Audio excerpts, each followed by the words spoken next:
All right, so we're sitting here with Matt Goddard, the owner of Cafe Kubal. Hello. Hello. How you doing, Anthony? Good. And most of the people that follow on Instagram, because like I'll say it and stuff like that and some of the stories, but full disclosure, I work for Cafe Kubal. So I don't know if you knew that. No, I'm just kidding. But they say that I should get to know my employees better. So nice, it's good to know that. What was your name again?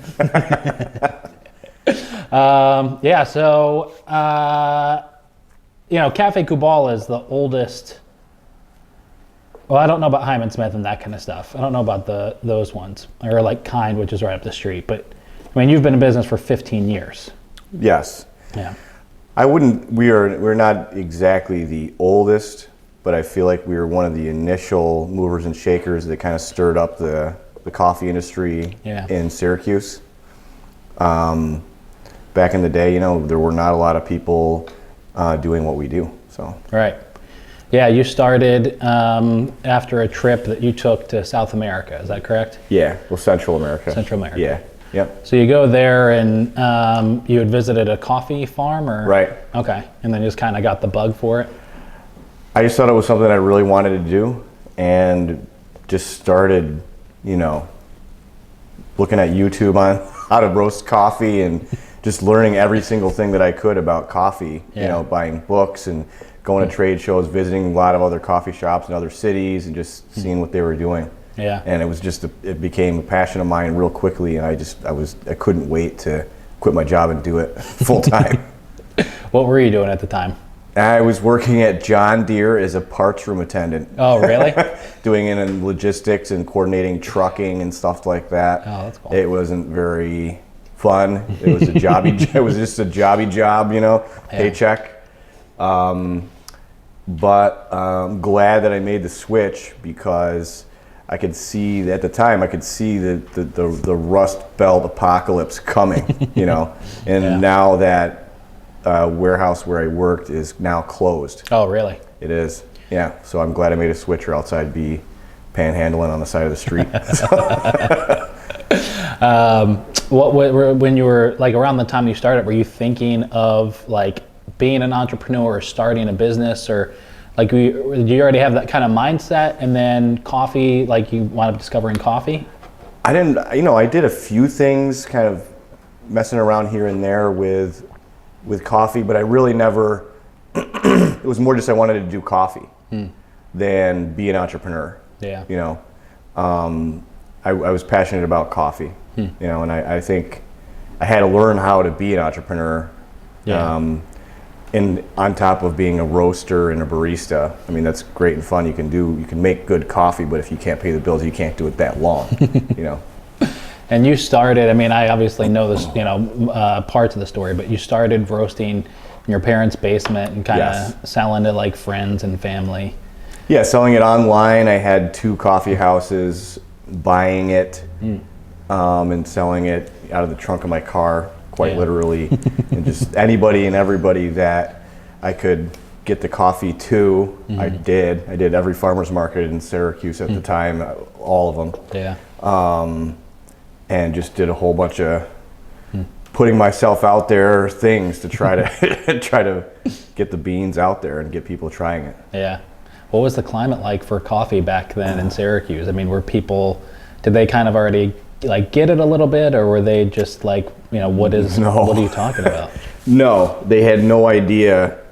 They said, why don't you buy it already roasted? Isn't that like a lot more work? Or the famous question is that your grinder? Instead of roaster, and like interchange the two. It's not.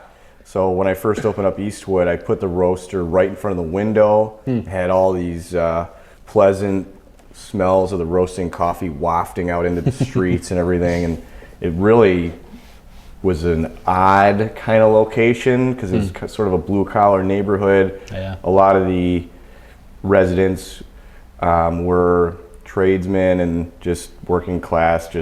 What is this fancy coffee stuff, and why do you charge so much for it? But I was confident that if I could just explain it and get people to try it, then they would see the difference and understand why it's better than going through whatever big box chain Yeah. was around at the time. Not and better than making Folgers at home or whatever, and doing coffee in a different way. Yeah. I mean, you had to have been one of the first, like, I guess I'm sure third wave, that terminology existed back then, but you had to be one of the first ones doing that here.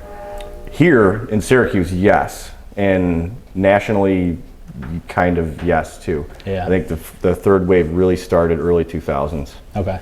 So we were in the beginning stages of it. Yeah. So were you pulling a lot of like inspiration from, I mean, I know you said you were like reading books and watching YouTube. Was that kind of like your inspiration in the beginning? Because that had to be tough to be like the only person really doing this at that time in the area. Yeah, in the area, yeah, it's amazing, but I did have some friends that I made through coffee, Okay. and other people that were doing it similarly that I got to know that were not local in Syracuse, but went to all of the same trade shows, and we started an online forum where we just knowledge share with other people that are kind of pioneering the coffee industry in their respective hometowns and things like that. So the internet did exist back then. I know it's such a long time ago, but actually, it was right after Al Gore invented it. I know. So I was thinking when you were saying you were going on YouTube, I'm thinking like, how many like did they have YouTube then? How many coffee channels existed back then? I mean, now everybody has a YouTube, but right. It was less, but still some. Right. So Cafe Vivace in Seattle and Intelligentsia in Chicago all existed in 2004. So yeah. Is that kind of like the mecca for coffee, is the West Coast? I think a lot came from there. And I think if you really want to go back really far, the coffee mecca would be Ethiopia, where coffee was first harvested. Yeah. But coffee's interesting like that. I guess it can infuse itself into a culture, and it has infused itself into many cultures, and it's become, you could say that the mecca for coffee would be Boston, and during the Revolutionary War, where they started the Boston Tea Party. A patriotic thing to do would be to drink coffee versus tea. Really? And then you can go back to the Dutch East India Trading Company, where the first coffee beans were smuggled out of the Ottoman Empire. That's wild. And then into the Dutch East India Trading Company, and it broke down their global monopoly. But coffee has a way of being pervasive and infusing itself into culture. Yeah. In any way, culture. I mean, why can't Syracuse be the mecca of coffee now? Yeah. Right. Yeah. I mean, it really does take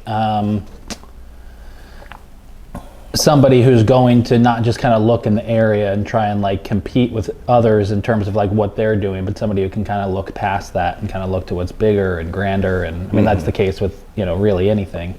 And it's really easy, even for me with this, super easy to kind of look at others that are doing something. Like for me to look at Syracuse.com all the time and be like, well, all right, how can I beat them? But I get, if that's like the bar, then, nobody's really going to go anywhere. I always thought with entrepreneurship and starting a business, you're competing against yourself. You do have other businesses that are nipping at your heels and they're coming after you, because not everybody thinks like that. Yeah. And you kind of have to play, be defensive on certain things at certain times. But your daily routine really needs to revolve around how can I make myself better? How can I make my company better? How can I make my product better, my service better, my customer experience better? And that's just one of the tenets of our whole mission, what we do. Yeah. So today that you've got 7 cafes, and you started in Eastwood with that first one. Right. And how many years were you there for? Like 7 years? Right, before I opened my second shop. Yeah, I didn't open the second shop, Salina Street, until December of 2011. Okay. So I kind of sat pat, tried to save up money, figure out what the heck I was doing. It took me a long time to get a following. Yeah. I had some following, but enough of a following where I could reliably pay my mortgage and feed my kids. Yeah.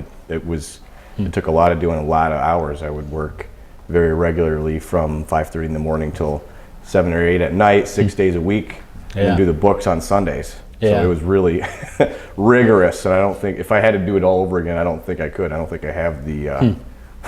Yeah. Although maybe I know a little more, maybe I Right, could yeah. compensate for my errors, but I don't know. Yeah. But- it is kind of a weird thing to be in, because like in one regard you look at it as like, well, I'm not a restaurant, so I don't really have to kind of do the same thing. But coffee is challenging for those hours, because not only do you have to hit people when they're going to work, but especially back then, 15 years ago, 10 years ago, I feel like the coffee house was more of kind of like even like a nighttime gathering place. Right. I don't know how much of it is still like that, but I'm sure there's some that are. Yeah, there was a coffee house initially that sort of served as a little bit of my inspiration, called Happy Endings, and that was in Syracuse downtown. Oh, okay. Currently where Funk and Waffles is. It used to be right there. Oh, really? Way back in the day in high school, we would go and hang out there. They would have live music and open mics and different sorts of art going on there and Yeah. on the walls and everything. But I didn't want to be out at night, because I had already been Yeah, I've right. been in the restaurant business in one way, shape, or form since I was 15, 16 years old, washing dishes, but I knew that it was kind of a racket, and I wanted to stay away from the nighttime, Yeah. situation where, I had kids, and also, I wanted to be home at night versus out at night, and I think being in the cafe business, going early morning during daytime, and that was a newer type of model. Fast casual concepts were really picking up a lot of steam then. Yeah. So it worked out. It worked out okay. Yeah. What do you think caused the, I'm just like, what do you think caused the shift in the typical coffee shop from that kind of place where you would gather more at nighttime? Because most coffee shops around here close at like 6 or 7 o'clock. At like the latest, they're open till 7. Right. And it just doesn't seem like the same. Back in the day, you'd Right. find an open mic or a poetry reading or whatever happening in coffee shops, and now you don't really see that anymore. Right. I think there are different vehicles for art now, where they don't have to be. At least in Syracuse, I see different. Well, like this Dell Event Center right here. Yeah. And different methods for art to get out there. Yeah. That didn't have to rely on the Yeah. the whatever Bohemian coffee house where 9 people come at night. Yeah. It's more efficient for them. So that kind of went away. And then the other shift was just the fast casual concept. The fast casual revolution and food service across America really was coming already. And what we're doing is not earth-shattering and completely new. We have different versions of it that make us extremely unique, and different concepts, different mission, different training, different hospitality standards, and things like that. But in general, fast casual is a movement across the whole country. I think for the cafe quick serve model, we did a lot to bring that widespread more, especially in the downtown locations where people need a quick sandwich and a coffee for lunch. They only have time to stop at one place. Yeah. They have a 30-minute break. They need to get back to their desk, or the boss is going to chew them out. Things like that. Yeah. But we were beneficiaries of a couple of things: the fast casual movement, the revitalization of downtown. But I think sometimes you just have to be at the right place at the right time. Yeah. Yeah, you have to kind of be available. If you were opening up Salina, really kind of probably put you on the rate of a lot of people's radar for, okay, well, if he can handle 2, maybe he can handle 3 or 4. Right. And yeah, that's pretty interesting. Yeah, and people liked what we did. I was able to benefit from just the model of our business. Yeah. We were initially, and still are, an amenity to the Day Brothers apartment building. Yeah. Where it's attractive for their apartment tenants to rent from a place that has a cool coffee shop on the ground floor. Right. You know, like the Friends, you know, kind of thing. Yeah. And it's not only that, but it is also in a great position downtown for businesses because, and you can talk a little bit about it, but especially I think now, hopefully it's kind of ending, but I feel like now people are seeing like that, like a space in an apartment building and thinking, oh my God, I'm going to make millions of dollars. I've got, 100 people right upstairs are going to come down here, have breakfast, lunch, and dinner and buy my food. But that's not the case. No, Yeah. it's not fully the case, but it activates the building. Yeah. And it decreases crime. Yeah. To have an occupied storefront versus a boarded up one. Yeah, that happened with you in that Salina corner. Yeah. Oh yeah, it certainly did. It changed the landscape of that whole corner, and now additional, like the Red House came after us. Yeah. And then the smoke shop across the street went out across Jefferson, and that's being revitalized. That whole project is going forward as well. So it's interesting to see shifts. We don't really want to kick people out of where they're used to going, but we welcome in all sorts of people as long as they're non-disruptive in the cafe. We have people that have been standing on the street corner since before we're open who are still standing on the street corner that are right. fine, and we welcome them in along with everybody else. Yeah. As long as they're not disruptive, like I said. But.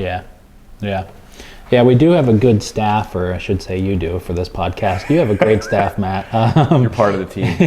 You're part of the team. But, who aren't immediately dismissive of somebody coming in who just kind of needs a break. So there's been times... we have to be very deliberate in telling people that if they're, Joe Barista from Fayetteville and they've never been downtown before, they're in for an eye-opening experience, because it's, probably one of the weirdest things I've ever seen was we had a customer come in, and it really didn't surprise me that much, but he just had like a live iguana right on top of his head and coming in and just saying, hey, can I get a pour over? And just, why not? Yeah. He's just, look. That's pretty funny. You see it all. Do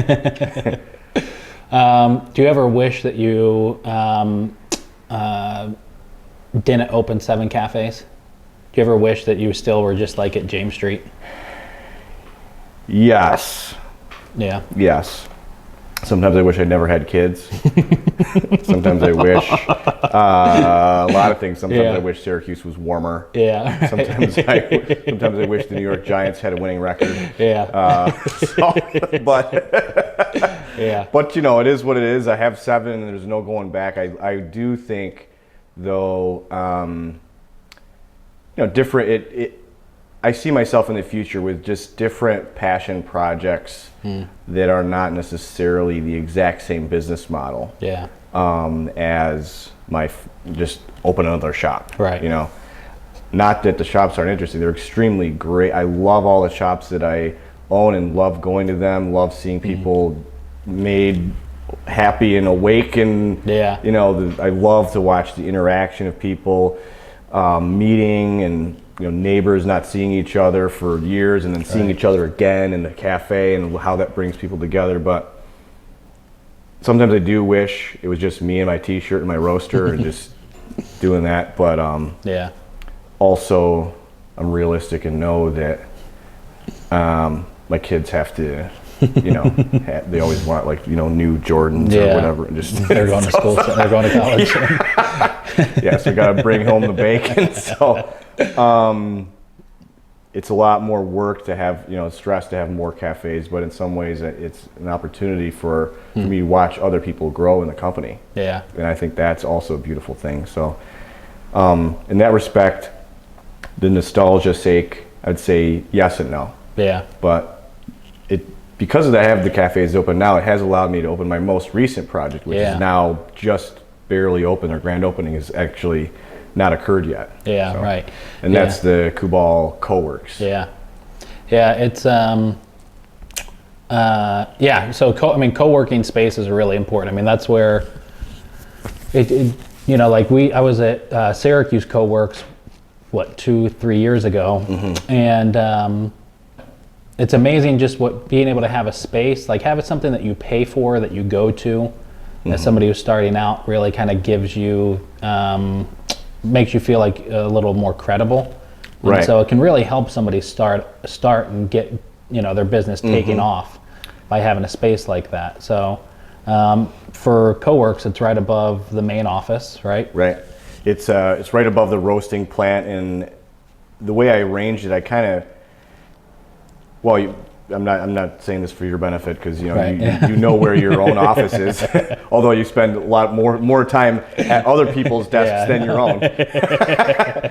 But I put my own staff kind of right adjacent to the co-working space, because I'm trying to extrapolate our company culture and parlay that for other people's benefit, so they can learn from it, from our established culture and how we roll as a company. We sit at our morning coffee meetings. That's the thing that I go to. So what we're trying to do is to create an environment that, like you said, will help people get off the ground and be more credible and established. But not just for the shiny lights, but like for real, and work on their inside of themselves as blossoming entrepreneurs, and what they can do to better themselves by being around other people that have the same drive and passion as they do. Yeah, it's a really cool space. I mean, we're having an open house. Actually, this podcast is coming out the first week in January. You're going to be the first episode of the new year. Yeah, well, our grand opening will be the 9th. Yeah, okay. January 9th. And I mean, for people who are listening who are interested, so Mom and Mamaw, come on. No, I'm just kidding. But for those of you that are interested in listening, come on down and check it out. It really is very different than a typical co-working space. Feels like a living room around there. It's just a lot more comfortable but still able to get work done. So yes, you can. Yeah. So come on down and check that out.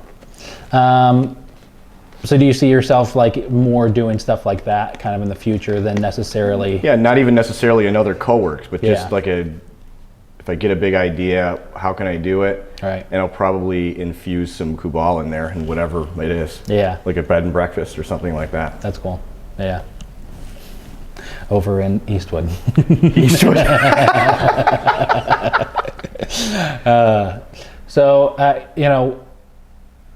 Eat Local CNY is still nothing. So I'd like to say things like that before I make this next statement, so I don't seem like a tool. Still nothing? In other words, like they're really... Sell yourself short, man. Well, I mean... You've got a good thing going here. Yeah, but I'd like to always think that it's nothing, so that way I don't ever think that I've arrived or done anything significant. You do what you got to do. Yeah.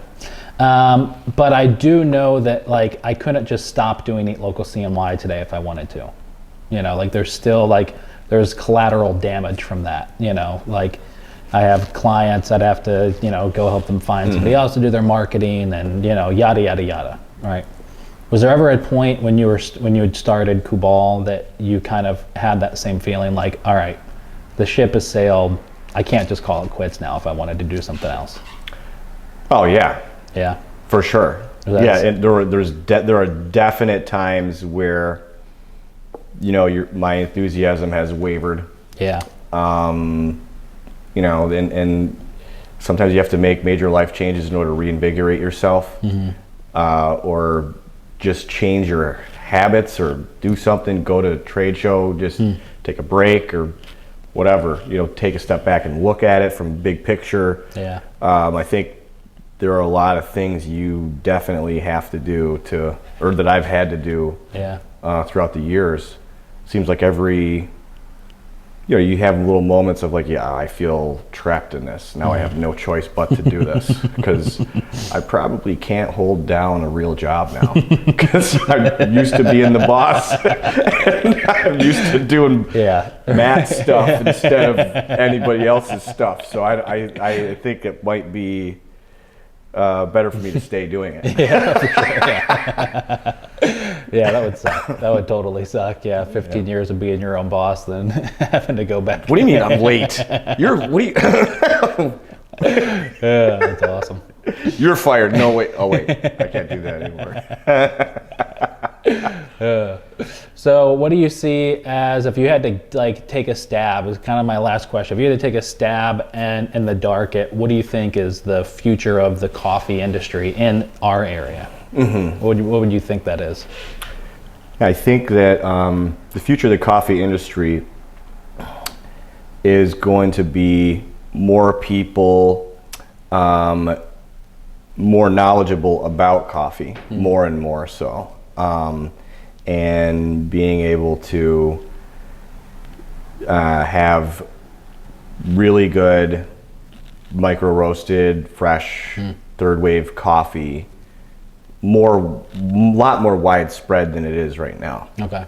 You know, the market share in the coffee industry for our specific niche in terms of percentage of cups of coffee consumed per capita per day is about 4.5% right now. Wow. So I see that as such a widespread opportunity to share the knowledge and benefit and taste of good coffee. Not only is it better tasting, it's better for you. There are fewer pesticides, etc., in the coffee that your local roaster will have versus a big box, you know, soil exhausted, harvest coffee and things like that.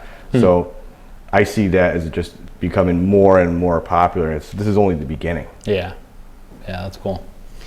Well, Matt, thanks so much for coming down and taking time to be on the podcast. Of course. Thanks for having me on.